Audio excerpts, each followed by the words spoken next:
Hey, I'm Chelsea and this is Tony, and you're watching or listening to our photography podcast, Picture This. That was really beautiful. Thanks. Hey, can you do us a little tiny fave before we even get into this? If you could go to your podcast app and put our podcast on there, that'd be a huge fave. Then you can listen to us on your way to work or whatever you're doing. And if you could review it and have it be a good review, that would be even more helpful. Yeah, just look for Picture This in whatever podcasting app you use on your smartphone. It's nice because then it'll automatically download it for you. And if you are stuck in traffic, you can pull it up and actually listen to this. I do it on the plane. Yeah, it's nice on the planes too. Okay, so this episode is all about when you should watermark. Yeah, I know some people are out there like, I've already made up my mind. I do watermark or I don't watermark, and that's completely right. Don't talk to me, Northrups. That's what they're saying, but just hear us out. Just be patient. Yeah, there are times when you should and when you shouldn't. Yeah. So you might be doing it wrong. No, I'm just kidding. People can't handle being wrong. Who makes this episode possible, Chelsea? Squarespace. Squarespace. Whether you need a domain, website, or online store, make your next move with Squarespace. You don't just need to make a portfolio for your photography. You could make a site for your pottery business or your jewelry making business or your doctor's office or whatever. They have a beautiful award-winning templates. They're great. If you can drag and drop, you can make a Squarespace portfolio in about, what do you think, 10, 20 minutes? It's real easy. I'm really good at tech stuff, so I did mine in about 300 milliseconds. Oh my gosh. Yeah. There should be a competition. We need to talk to Squarespace. They have award-winning 24/7 customer support, and it's really flexible and beautiful, and it takes all of the hard work out of making a beautiful website or portfolio. So check out Squarespace at squarespace.com/Tony and use the coupon code portfolio for 10% off. That gets you 10% off. And at Let's Squarespace now, we're balla. Yeah, you'll get a 14-day free trial before you have to use any of that. How about that? Coming up, I also have a little tip that will allow you to block people from right-clicking on your Squarespace portfolio. Oh, we're also going to tell people how to deal with getting your picture stolen. Yeah, without maybe having to use a watermark. So we'll give you some alternatives that aren't so intrusive. So first, what is a watermark? It dates back to like 1218. It has nothing to do with water. It does have to do with watermark. It goes back to the year of like 1218, somewhere in Italy. They figured out that they could use like a rolly thing in some water and kind of make an impression on a piece of paper. And that would help, kind of identify the source of the paper. Let people know it was legit. They still use like watermarks and currency and stuff but anyway, that's just sort of the historical version of it. Nowadays, we're talking about digital watermarks mostly, which are just imprinting your name or a logo on pictures. So if you're a Lightroom user, and maybe you've read our Lightroom book, I show you exactly how to load in a watermark so that when you export pictures, they automatically have like your name or your URL in the corner. You can do that. Okay. Watermarks vary in types, like they small, subtle, traditional. Yeah, and some people will make these big, huge watermarks that go all the way across the middle of it. And I think anytime I usually see these big, intrusive watermarks that go right across the middle, just ruining the picture. Most of the time when I see that, it's with somebody who's in like the first 6 months of photography, and they've taken some picture. They're vulnerable. That they think is going to blow up the world. This picture of their cat, they just think everybody's going to like want to steal this, and this picture must be worth millions. So like, I don't want anybody to steal this awesome picture from me. And then they're just like, Jack Northrup. I'm not very good at making up names. Wow. Jack Northrup Photography in like huge letters across it, and then like a prancing horse logo, and everything's in like Comic Sans, and people get out of control with these watermarks. Hey, we review pictures, so we've seen a lot of watermarks. Some are pretty nice, though. Yeah. So if you're talking about the categories of watermarks, the first category is not watermarking, just no watermark, just your picture. And that makes your picture look best, right? And without a watermark, there's nothing dragging down the quality of your picture. And also it's easy. It doesn't take any effort. So that's two things in favor of not watermarking. Two things I like. Yeah. Good looking and easy. Am I right? Branding This one, people have some intention. They want to get credit for their picture. It can be easily cropped out, but it can make their pictures more memorable. Yeah, usually it's just writing either your name or your URL, like northrupphotography.com, in the lower right corner, something like that. And people know the picture has an owner. You could pretty much assume that. But if they see your picture and they want to find more about you, it's right there in the picture. And that's kind of nice. Branding can be important because nowadays pictures are frequently shared and separated from their origin site.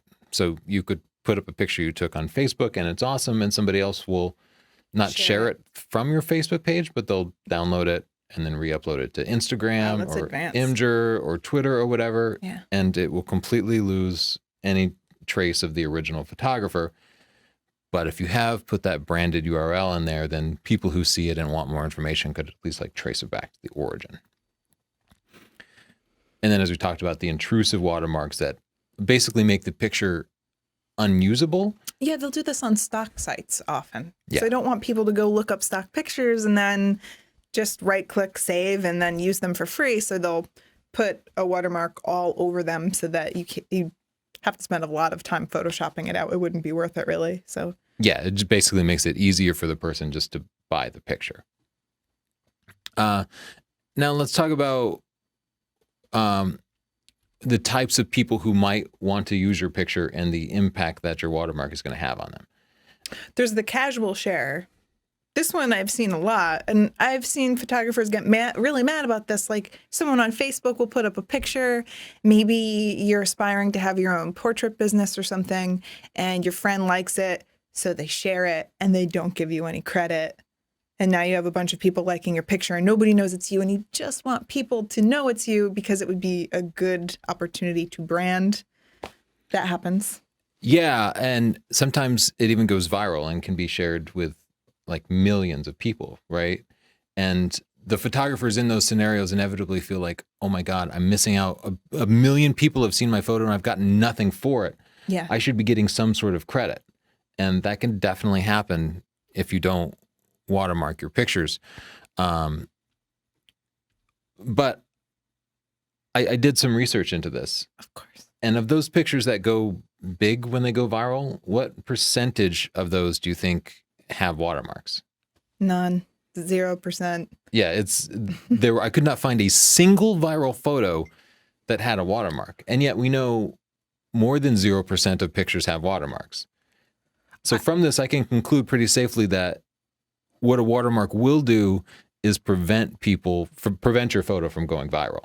Well, I think that a part of that, and I've been on Imgur and Reddit and stuff, people don't want to associate with the photographer. They want to connect to the picture. So even to a layman, a watermark seems obnoxious unless it's very small and subtle.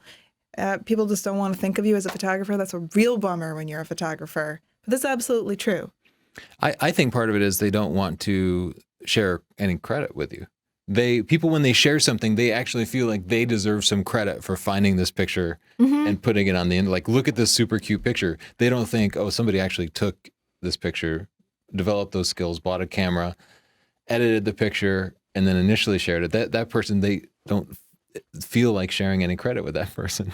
And honestly, someone making a meme, I think that they would just shop out the watermark anyway. And that happens a lot. Somebody will have originally watermarked their picture. It gets cropped or photoshopped out. So in this case, a watermarking doesn't help you. Like if you want to go viral, the watermarking, it seems like it works against you based on every bit of evidence I can find. Or it makes absolutely no difference. Maybe you have an alternative fact about that and you should put it down in the comments. Yeah. I think this idea of images going viral. A case study. Is big. So I want to study a couple of people who did have their images go viral. The first is Joel Goodman, who is a photojournalist in Manchester. And he had this, what's now a pretty famous viral picture. Love this picture. Yeah. People call it, what is it? The Manchester Renaissance. It was taken on New Year's Day, 2016. And it's this absolutely stunning picture with this composition that seems so much like a Renaissance painting. It's just beautiful. And it got shared like millions of times, but it was taken directly from the newspaper that he works for, their website. So it didn't include any kind of watermark. But what I did was I looked at Google Trends to see if, as a result of that image being shared, if Joel had anybody actually search back for him. Yeah. And he got a huge spike in people searching for him when that was shared without his watermark. And here's why. If you might have seen the picture on Reddit, in which case I bet the post didn't say anything about the photographer, Joel Goodman. Probably not. But you definitely saw the picture on Petapixel, or as Australians say, Petapixel. You probably saw it on F-Stoppers and other photography blogs. It made like the mainstream news. These people are ethical journalists, and they actually dug up the name of the photographer, perhaps linked to his website. So once you go viral, you're saying there are bros out there that will help you out and make sure you get credit for your photo? Yes. And I'm citing one example, but I dug into several different case studies of pictures going viral without watermarks. And in all cases, the person did receive some portion of the credit they deserved. Yeah. Certainly not everybody who looked at the picture had any idea who the photographer was. Most of them wouldn't have cared anyway.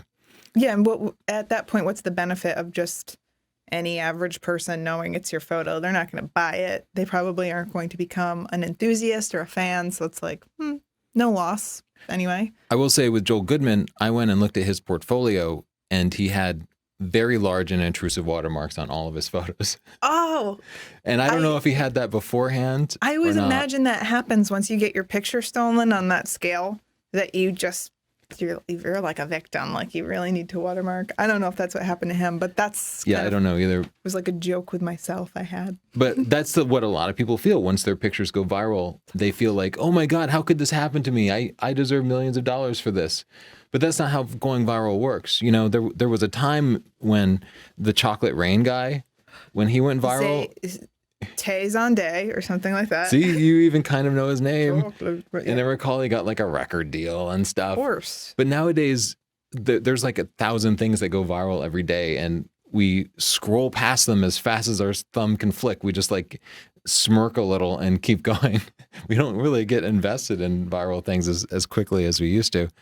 Another viral case study is Arrow Keepy, who did this fantastic wedding picture, recreating this kind of intricate sword fight with the bride and groom just back to back, essentially like fighting off the bridesmaids and groomsmen in front of this beautiful medieval castle. And somebody thought his picture was awesome, applied an Instagram filter to it, and then shared it. And so they actually edited it. And in my opinion, the Instagram filter actually helped the mood a little bit. What? Don't defend that a jerk. But anyway, regardless of whether or not their edits helped, it went viral after their kind of random edit. And Arrow was pretty optimistic about it. I didn't sense any bitterness from him. He did want to try to capitalize on this. By the way, no watermark on his picture. Yeah. As we'd established, I could not find a single picture that went viral that actually had a watermark. And a lot of websites that shared the picture did end up finding the original photographer despite the lack of the watermark and giving him credit. He also managed to take the story and reach out to some of the local news agencies around him. I think he got something like 400,000 likes on Facebook for the picture. Yeah. And ended up getting an extra 900 likes on his business Facebook page. That's so maybe just making, lemons into lemonade. Yeah, right? So if you're thinking that you want a watermark because you want to be able to get some credit for your work in the event it goes viral, it seems like that's not going to help you. It seems like you're actually better off not using a watermark.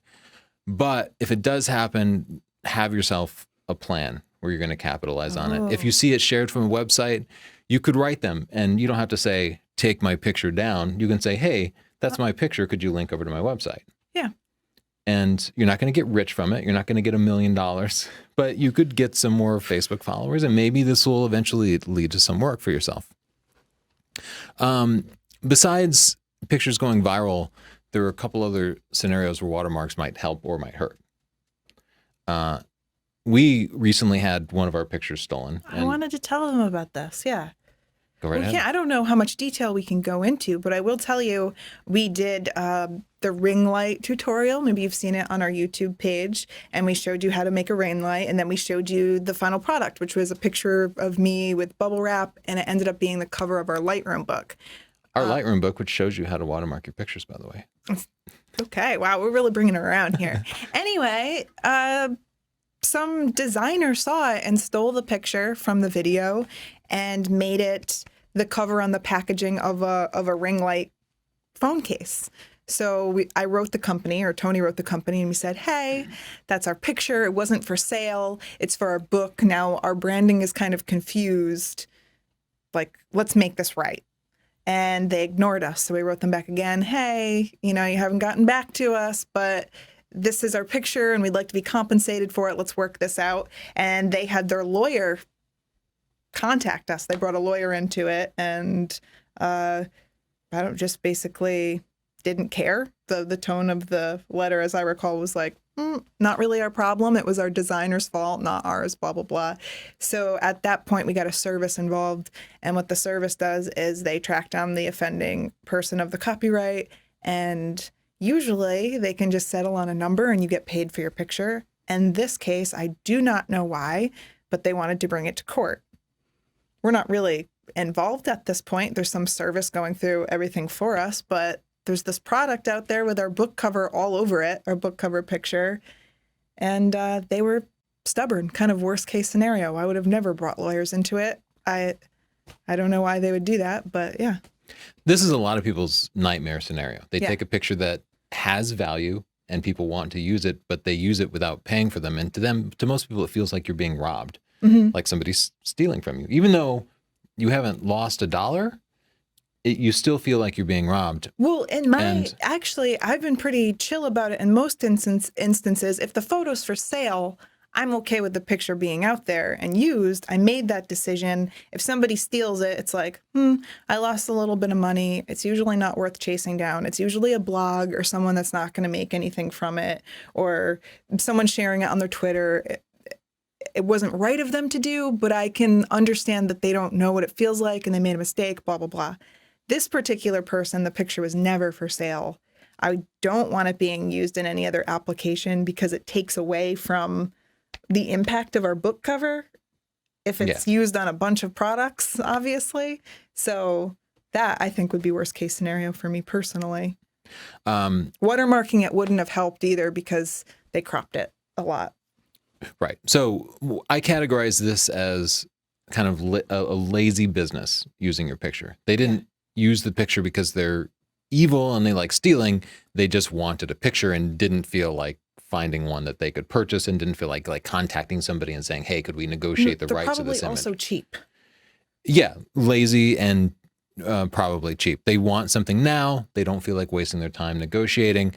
So they might take your picture. And as the photographer, you might never notice it, in which case somebody's used your image, but you haven't lost anything or gained anything. If you do notice it, as you mentioned, there's a path where you can actually get paid. You can contact a lawyer or one of several different websites that will chase down the offender for you. Some of these websites will actually work to find your pictures being used. Like, you upload a catalog of your pictures, they search the web, find people who are using it illegally, and present them to you, and then they will contact them for you. Say, hey, take a portion of the money. Yeah. But you can actually get paid for people who steal your pictures. This happens pretty regularly. I do know some photographers. We don't do that, but I do know some photographers that are more popular that just have that as an ongoing process. People steal their pictures a lot, and then they get paid for them. Yeah, some guys will have, half a dozen different ongoing legal actions against different blogs. It's always blogs will steal your picture and just put it in an article because blog writers are lazy. Yeah. And it's not uncommon. Like, I remember one case, they went back and forth and ended up getting $1,000 from some blog that had used their picture in a blog. So the photographer did end up getting paid. They had to put some energy into chasing it down. Man, that's a tough lesson for the blog, because I feel like a lot of people just don't realize they could go on a stock site and pay 30 cents for a picture. Yeah. Like, it's not worth it to steal. Well, like I said, they're just kind of lazy. They just go to a Google image search, which is exactly how our picture got stolen. The other scenario is if an ethical business finds your picture. An ethical business won't steal your picture. They won't use any picture without negotiating any kind of rights or using it within fair use. But so if they do need to use your picture, they would want to find you. And in that case, the watermark could help, because if you had a branded watermark, it could help them track down you as a photographer. On the other hand, the watermark makes your picture look less attractive, so it might be a little bit less appealing to that ethical business when they do happen to stumble across it. So another kind of study I did was to look at all the most famous photographers, according to Google, living photographers, that is, and to look at their current portfolios. So these are people like David LaChapelle and... Well, famous photographers never watermark. That's what I found. 0% of famous, well-known photographers watermark their images. Hell, you'd have to be crazy to steal a picture from a famous photographer. Like, you just know that their people are going to come after you. Maybe. But again, I think the lazy businesses don't assess, when they stumble across a picture in a Google image search, they don't bother to track down whose it is or how well known that person is. They just right click, copy, and then paste it into whatever they're doing. But what I'm saying is the most successful photographers, living photographers in the world, don't watermark on their portfolios at all. For whatever that means. That doesn't mean that they're doing the right thing. Also, I looked at about 20, probably the 20. top 20 photographers. So 0 and 20. Yeah. Okay. But like I said, the photographer Joel Goodman does happen to watermark his pictures. He's a photojournalist. He's had this unique experience of his picture going viral. Yeah. So we've opened up some things for discussion. We'll talk about some alternatives to watermarking, and then we'll go over specific times when you should watermark and when we think you shouldn't watermark. Okay, so a really good tool to know how to use is the reverse image search. It's a Google plugin. It's really easy to get. You go to their plugins and you search it. I put in a picture. For Google Chrome. Yeah. It's for Google Everybody Chrome. uses Google Chrome nowadays. It's the best browser. It's search by Google image. So if you have a picture and it's online, you can right click and search Google for that picture, and you'll see it pop up everywhere. You'll see it if you put it on Twitter. You'll see it from your portfolio. You'll see it from Facebook. And maybe you'll see it in someone's blog. I usually ignore those, or if you want to write the person, you can do that. And that's how I found it on... Wait, did we find it on the phone case, or did someone send us a message? Somebody actually reached out to us. Good on you. Thanks. What I've done is I've taken my best images and put them all into one big website, one big web page. And then every now and then when I think of it, I'll go through and I'll right click them and just do a Google search for each of them. And I almost always see them pop up somewhere. I always find them somewhere. Whether or not you decide to chase it down or not. Usually it's really just some personal blog and they just wanted a picture and they aren't making any money from that blog anyway. So another thing you can do is right-click blocking. So if it's on your portfolio, you don't have to put a watermark on every picture. People know it's your picture. They're on your portfolio page probably. So you can just take away that right-click blocking so that they can't right-click and then save your picture. They can still do a screenshot though, but the resolution will be not so great. Yeah, they can also get inside the web page and try to download the image directly from the web server. But yeah, now they're a little more deliberate about it. What I've done on my Squarespace website is added a little bit of code so that when people right click my pictures, it says copyright Tony Northrup.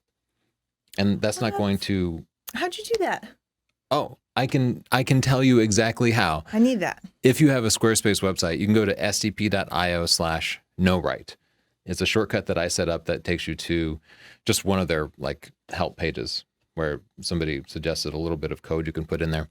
If you look at that code, you'll see variable equals function disabled. Mm-hmm. You can change that string of text to say copyright your name or whatever bit of text you would like to pop up. That's one thing that's really nice about our sponsor, Squarespace. They make portfolio sites, which are great for showing off your work. And they make it really easy to make your pictures look awesome because you don't need any technical skills. But if you know how to do CSS or JavaScript, or somebody gives you a bit of code like I am here, you can go in and actually add that bit of code directly to all of your web pages. When I go into the settings for my portfolio site, I can I just go right into the settings, and then there's an advanced setting option. Oh, look at you type. Fancy.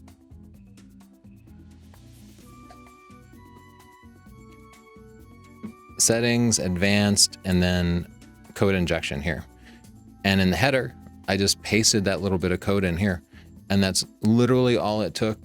I instantly added this new capability that the developers at Squarespace didn't anticipate, but that I felt like I needed. So it's easy to set up and you don't have to be technical, but if you do have those skills, you can extend it and make your Squarespace website do just about anything. And that's one of my favorite things about Squarespace. So now when people actually go to right click, see it just says copyright Tony Northrup, and then they have to actually click OK. Oh. So it's a little bit of protection. Like I said, doesn't mean it's Aren't foolproof. you clever? But it helps. I should just say, if people want their own awesome Squarespace website, You should just say. go to squarespace.com/Tony, get yourself a 14-day free trial, add all the fancy code you want, extend it however you want. Every site has a built-in store. Every site can do things like Google Analytics. That's all kind of built in. If you decide you like it after your 14-day free trial, use the coupon code portfolio and get 10% off. Thank you, Squarespace. Another suggestion would be to upload a low-res photo so that it can't be used in a more serious application. In my case, when they stole our book cover, I put up a high-res photo because it was for a tutorial and I wanted people to be able to download the final picture and really pixel peep. Just so happens, you know, you guys like that kind of thing. It worked against me. You can use a low-res picture so that will deter them a little bit. You can also put the copyright info in your Exif data. And if you go to Lightroom, if you use Lightroom, you can see right here. Let's see, where is it? Oh, copyright and then copyright status. You can just change those and that will go into your Exif data. And if you're uploading somewhere like Imager, though, that will all get stripped. They just strip all of the data, so you can use a watermark if you want at that point. Yeah, the copyright data definitely, it doesn't prevent anybody from stealing anything, but it also would help people track you down if they actually wanted to buy your image. Yeah. Or if there were a website that wanted to properly cite your viral image, that copyright data could be helpful. Yeah.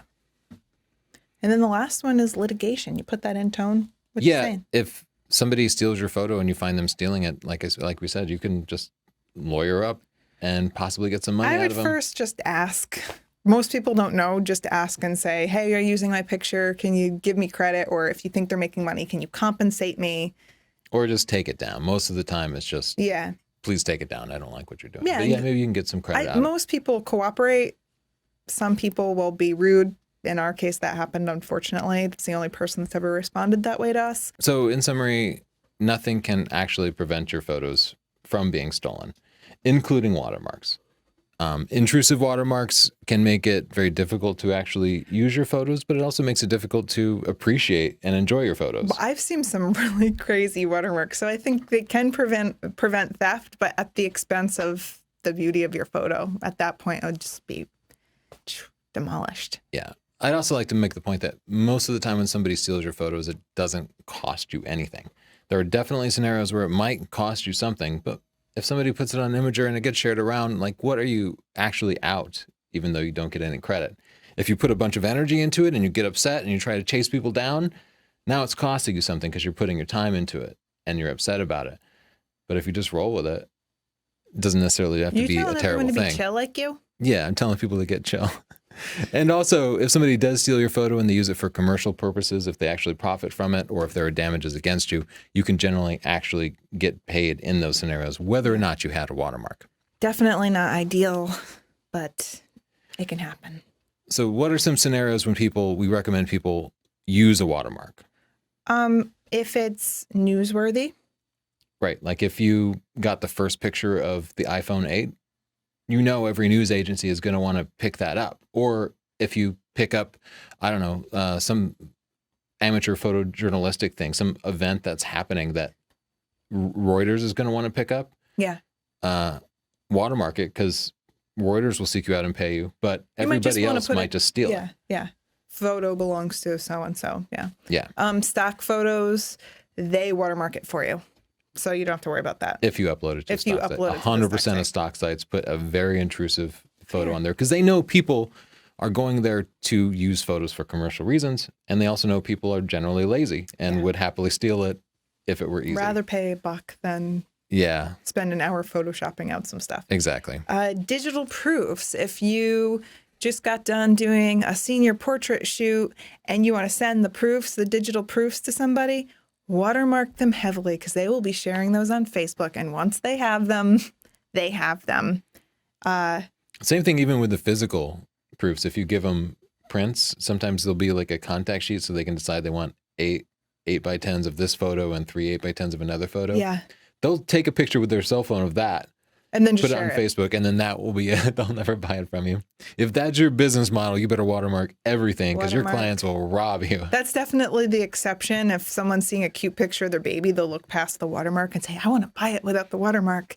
But they'll also just steal that. So, and then antiviral. What do you mean by that, Toner? Yeah, it's like an antiviral vaccine. If you take a picture and you want to make sure it doesn't go viral, maybe it's a really cute picture of your kid, but you don't want your kid being all over the internet. Stick a watermark on there. It seems like watermarks do a great job of preventing pictures from being shared virally. I think you shouldn't, however, watermark on your portfolio. Every role model I could find didn't watermark. People already know whose pictures they are and because they're on your portfolio. When you see multiple pictures in a row and they all have the same watermark, that becomes more prominent somehow because you're seeing the repetition of the watermark and not the individual picture. So don't let your watermark take away from your beautiful work. Yeah, it really does degrade. We review portfolios all the time, and I can't stand portfolios that have that watermark on pictures. I feel the same way about social media. Yeah, your picture can get shared directly from social media, but at the same time, I have an exception to that. What's that? If I see a lot of photographers on Facebook and they do family shoots and things, and then that picture gets shared, like someone will be like, Jean, look at this baby shoot. You should do that for Emma. And then the picture is just getting passed around without any credit to the photographer who could gain business from the picture. I think at that point, it would be smart to put a watermark that says like, for a photo shoot like this, contact blah, blah, blah. So instead of just a straight up watermark, you could do marketing in that way. Yeah, it really can be useful as some sort of branding, I guess, for like more localized sharing rather than actually like going viral worldwide. Yeah, not to protect your photo from being stolen, but to make sure if people in your area are looking for a family portrait and they like your work, they know that they can get it from you. You're right down the street or whatever. Hope that was helpful. If you have any questions, add a comment down below. Or if you have your own story or some insight, let us know your thoughts. If you think we missed something, let us know your thoughts. You probably have your own experience with getting your photos stolen. Yeah, and if you disagree, let us know. If you do watermark, tell us why. Or if if you used to watermark and change your mind, I'd like to hear that story too. I have seen some tasteful watermarks. Yeah. And I do have an idea for a video on types of watermarks, so... You know, one time I like when people watermark is when they submit photos to our live shows, Thursday at 5, when they just add a little informative branding watermark that lets me know who the picture was taken by, because otherwise I don't know who the photographer was. Yeah, and then we get to know... I don't want to see a big ugly watermark, but... Yeah, just a little name. Your name in the corner is cool. Yeah, that's cool. Thank you, Squarespace, for making this episode possible. If you'd like your own Squarespace, go to squarespace.com/Tony and use the coupon code PORTFOLIO for 10% off. You're gonna like it. Bye, guys. Bye, guys. How about that, Tony?